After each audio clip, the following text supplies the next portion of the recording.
What's going on, everybody? RJ Ochoa here from SB Nation's bloggingtheboys.com. Hope all is well wherever you are. We hope you're happy, safe, healthy, and that you are ready for mini camp season. That's season SZN because we are cool. Mini camp got going for the Dallas Cowboys on Tuesday. We are here to discuss it. There is a lot for us to get into, so let's not waste any time. Let's go ahead and dive right in. Now, we start on a very somber note. Dallas Cowboys special teams coordinator John Fossil's father, Jim Fossil, longtime head coach of the New York Giants, passed away. And as a result, John Fossil will miss minicamp to go tend to his family. Obviously, it goes without saying that all of our thoughts and prayers are with John Fossil and his whole family. Again, his father was the head coach of the New York Giants, took them to the Super Bowl. They ultimately lost to the Baltimore Ravens, but a lot of Cowboys fans have grown to love John Fossil. In his 1 year with the team, he has a very soft touch, although he's obviously a very established, very well-equipped, very awesome and coordinator.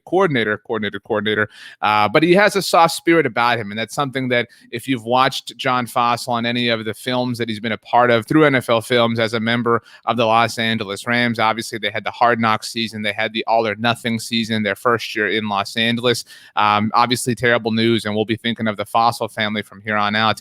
John Fossil, we love you, but as smoothly as we can, we try to transition from that. It is obviously a very tough thing, and with minicamp getting going, it is yet another opportunity for the Dallas Cowboys to have their first-round rookie on display. Micah Parsons has been getting some work at edge. Now, this is a technicality, I suppose, lining him up at the edge rush spot. Ultimately, what this tells us, the important thing, is that Micah Parsons is being used as a pass rusher. We all believe in Micah Parsons' ability as a pass rusher. We all know he's extremely athletic. He's extremely versatile. He can certainly get after the quarterback. It's something that he obviously did at Penn State. And, well, it would be smart of the Dallas Cowboys to utilize that function of his game. Micah Parsons, again, somebody who can do a lot of different things. And if you're the Cowboys, you drafted him, right? I mean, there is still the debate about, a linebacker in the top 10 and the top 12, whatever the case may be. But if Micah Parsons is going to do all of these things for you, it makes that sting just a little bit less. So this is great to see. It's still weird to see Micah Parsons wearing number 11 just because I'm getting used to the, different digits on linebackers. Jalen Smith wearing number 9 is a whole different thing. But Micah Parsons flying off the edge is definitely something we want to see more of. And it might be something that his teammate wants to see more of, not Jalen Smith, but DeMarcus Lawrence, Tank himself. A tweet from DallasCowboys.com's David Hellman. Micah Parsons says DeMarcus Lawrence found out he used to play defensive end in high school last week.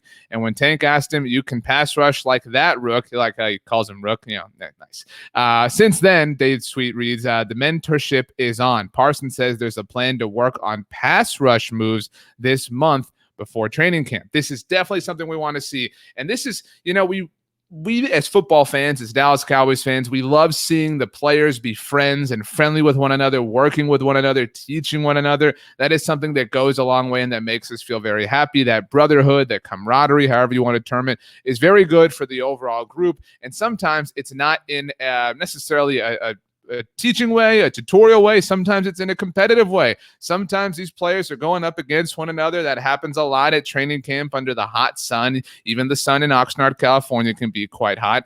And so this competitive spirit is something we like to see as well. And if you follow Micah Parsons on Instagram, well, you've seen that he is very proud of his chess game prowess. He beat Simi Fehoko, fellow Dallas Cowboys rookie, I believe 2 matches to none, I should say. And, well, if you have followed the Dallas Cowboys for some time, you know that Amari Cooper is the top dog when it comes to chess within that locker room. Amari Cooper and Chidobe Awuzie, now a member of the Cincinnati Bengals, used to play one another all the time. They were locker mates, and they would always have games going on, and Chido could definitely hold his own. Well, Micah Parsons comes in here as the Rook. He's pass rushing. He's doing all this stuff. He's got some edge rush tutorial set up with DeMarcus Lawrence. And again, if you follow him, Micah Parsons called out Amari Cooper to a chess match. Well, that finally happened on Tuesday. And needless to say, it did not go the rookie's way. Ooh, that's mate, man. Right there. You know what I'm saying?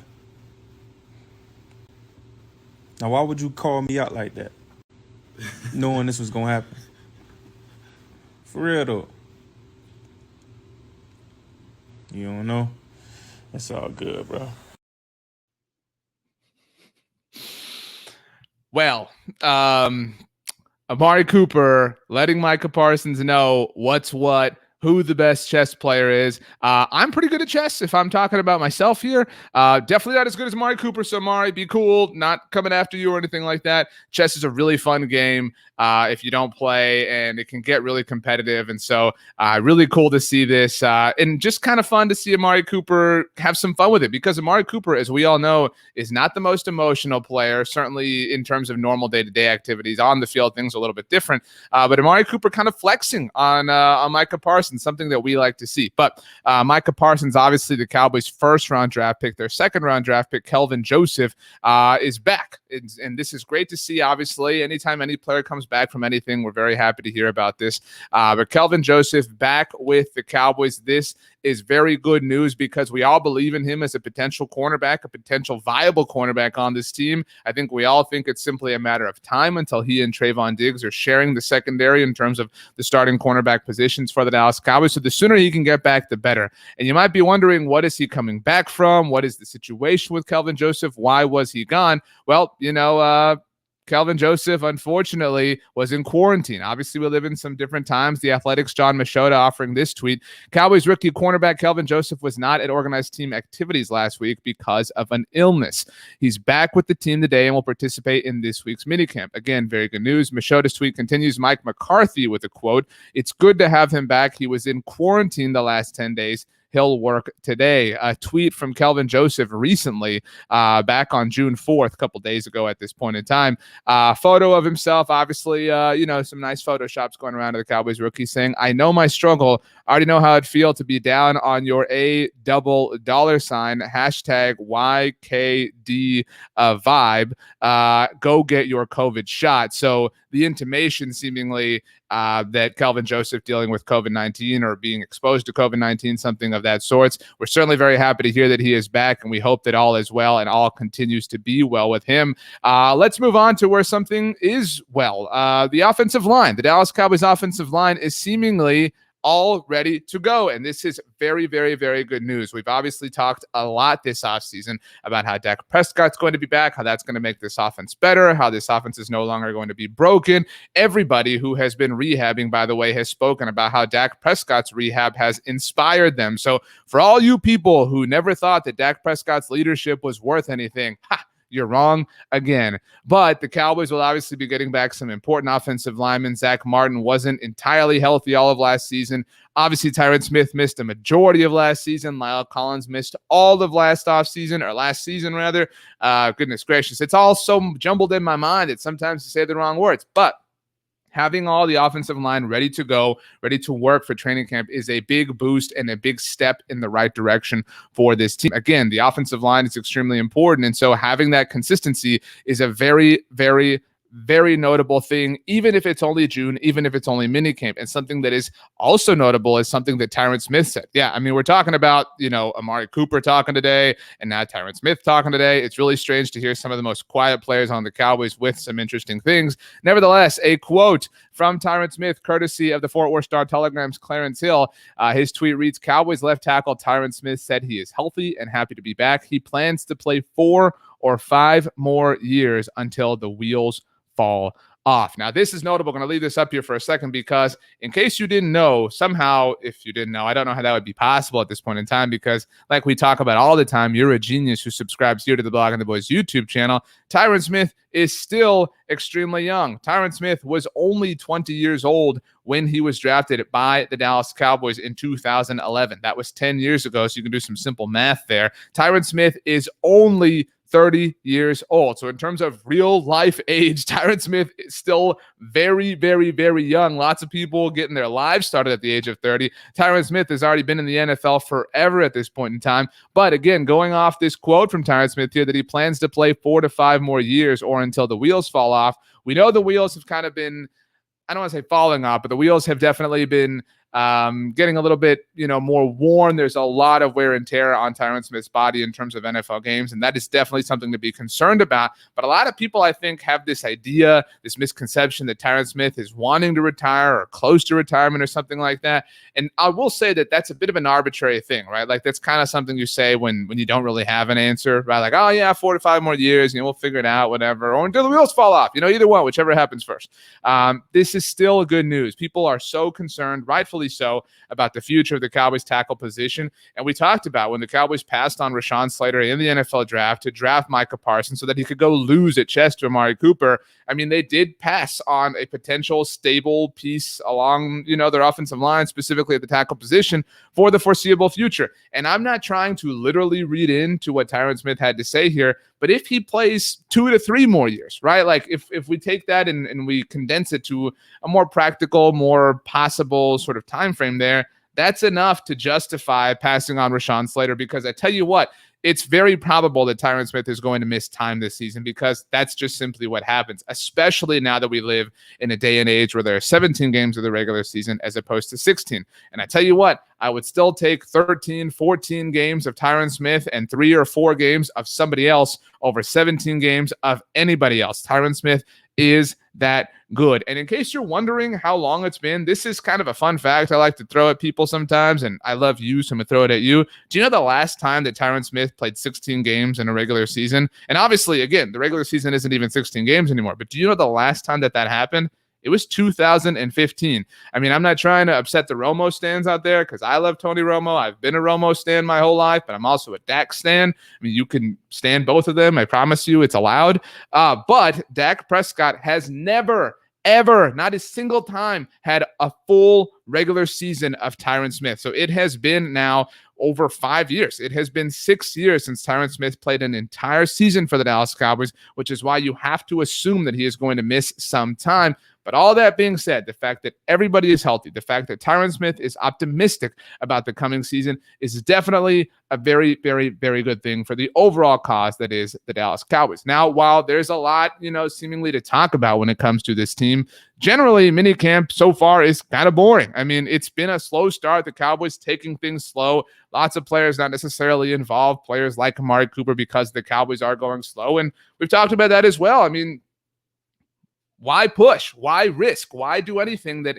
might necessarily, be of danger to your football team? Look at the San Francisco 49ers. They lost 2 players today on Tuesday, to injuries. And so you don't want that to be your team. And so the fact that the Cowboys are being a bit boring is, definitely frustrating. But, I mean, it's frustrating in the least possible frustrating way, right? They're just being overly cautious, which is a good thing. Now, while that is the case, the Cowboys aren't necessarily not utilizing the opportunities that they can to get better. The Dallas Cowboys, it's crowd noise season. That's right. Incorporated some crowd noise. A tweet from the Dallas Morning News' Michael Gelkin with some photos. If you follow Gelkin on Twitter, fantastic Twitter follow. Tweet reading a little different about an OTA versus a minicamp practice, but the Cowboys introduced artificial crowd noise during 11-on-11, led to some sloppiness, pre-snap flags on both sides of the ball, more of walk-through pace in certain periods, including a long non-helmet install for defense. Now, the Cowboys' first game of the season will obviously be on the road against the Tampa Bay Buccaneers. It is anticipated. Obviously, things are all still up in the air, as we all know and have been living for a very long time now, but it is anticipated that the Tampa Bay Buccaneers will have a full capacity crowd, the first full capacity crowd in a very long time. And it's always tough playing on the road, right? Like, we all know that. We all are football fans. We've watched a lot of football games. Playing on the road can be a challenge. It can be a very particular challenge playing on the road when that team is celebrating having won the Super Bowl the year before, let alone won a Super Bowl on the very field that you're going to be playing, in this particular case, with the Tampa Bay Buccaneers. All of that can be challenging. And then you factor in the fact that all of these teams, literally every team in the NFL, every team in all of sports, has been playing for a long time now without any fans in the building. Yes, there have been, certain capacities, certain percentages and things like that. And those things have happened more over the last couple of months. Obviously, it's been a while, though, since the Dallas Cowboys played a football game. And while the Cowboys did lead the league in attendance this past season, something that Jerry Jones is quick to remind a lot of people, getting back to a game where the Buccaneers are celebrating their world championship on their field, the field they won that title on, with all of their crowds behind them. That will be, by the way, the first chance that a Tampa Bay Buccaneers crowd has to fully fill out and watch Tom Brady. Think about that. The Buccaneers have never had a full stadium to watch Tom Brady play quarterback for their team, so it will be a volatile environment. So it's smart of the Cowboys to get ahead of this. They're going to play a lot of games on the road. In fact, they're going to play more games on the road than they're going to play at home this season. The extra game, the 17th game, is a road game this year for the Cowboys. It's on the road against the New England Patriots. Next year in 2022, that extra game will be a home game. It will flip-flop every year between NFC and AFC teams. So this is a really small thing that I just made a lot of conversation about, and it's worth talking about, which is why I did it. But it is not a big thing in the grand scheme of things in terms of what is happening in the month of June. So that is cool. That is nice. What is not nice is that the Dallas Cowboys are still down some players. The Dallas Cowboys missing a few wide receivers, which has been the storyline so far all throughout OTAs. The Dallas Morning News is Calvin Watkins offering this tweet. The Cowboys were down Cedric Wilson, TJ Vasher, Stephen Guidry, Malik Turner, Simi Fehoko, we mentioned a moment ago, and Amari Cooper, like we talked about, missed the sessions with some minor injuries. And while, again, you don't want to see this, while, again, you always want to see every single player practice or play as much as possible, it is June. And what's more is among these players is Amari Cooper. And so you really want to be smart. You really want to be wise. It's June. And I think the important thing to know is that the Cowboys have had some excellent attendance in terms of really the entire NFL when it comes to OTAs and minicamp. And they're really fortunate that a lot of the players live there and train there year round anyway. But the fact that they're all there all the time really, I don't want to say lessens the importance of what's going on at OTAs and minicamps, but it doesn't make it as dire as it is for other teams. These are mandatory minicamps for what it's worth, which is why you're seeing all the stories about Aaron Rodgers not showing up and being able to be fined by the Green Bay Packers and stuff like that. And it is super important for teams that don't have their players living there all the time because they have to come in, they have to be there for those particular days, that particular week, get those particular practices done, and then break until training camp. And so for the Cowboys, while they're all there together most of the time, it isn't a massive deal. It is important, but it is not anything to really freak out about. And that is, that's just kind of where we're at with this particular thing. But altogether, overall, I think we've heard everything that we need to from the Dallas Cowboys in terms of OTAs and the beginning of minicamp so far. Everything looks great. Everybody's relatively healthy. And the players who aren't necessarily 100% healthy, the team is being slow and cautious with. Right now, we really have to wait and see. We have to wait and see what this defense is going to look like because there's obviously a big question about that. That is where things are going to be the biggest difference, or where the biggest difference is going to be made for the Cowboys in 2021.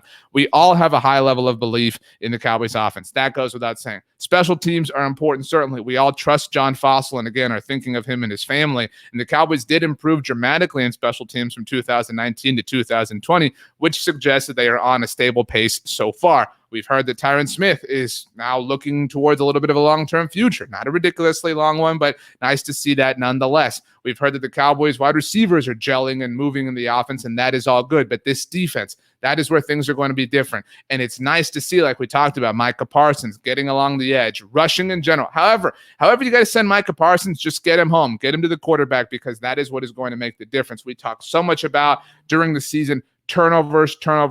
In fact, Mike McCarthy mentions turnovers just about every press conference he does. He's always quick to talk about how the Cowboys improved in that category as the season wore on. A lot of what helped that was that they played some really bad quarterbacks. But still, if you can turn the ball over, if you can give yourself some legitimate starting field position, you're helping your offense out. You're helping the side of the ball out that scores points. It is a rising tide that lifts all boats, and that is how you do it. That's how it's done. All right. That's how it's done. It's that simple. I think I hit the microphone. So apologies. Didn't mean to hit you. It's my bad. I'm sorry. Apologize.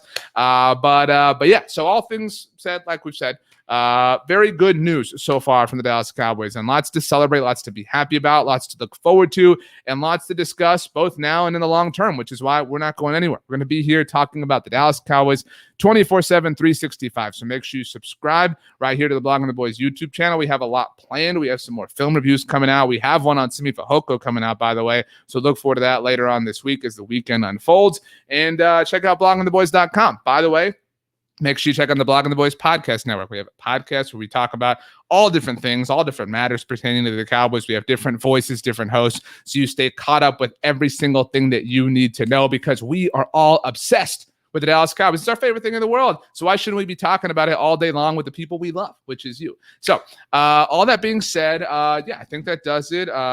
Cowboys are great. They're going to win the Super Bowl. You're awesome. And Amari Cooper beat Micah Parsons at chess. That's an important thing that I think we have to take away from this day, because Amari Cooper was definitely really excited about it. So with all of that being said, I don't know why I moved my hand like that. Do me a favor. I don't ask for a lot. In fact, I really only ever ask for one thing, except for you to subscribe right here to the Blog and the Voice YouTube channel. But besides that, have a great day. Just have the best day ever. I mean, I'm talking just have the best day that you have ever had in your entire life. You know why? Because you deserve it. We'll see you next time.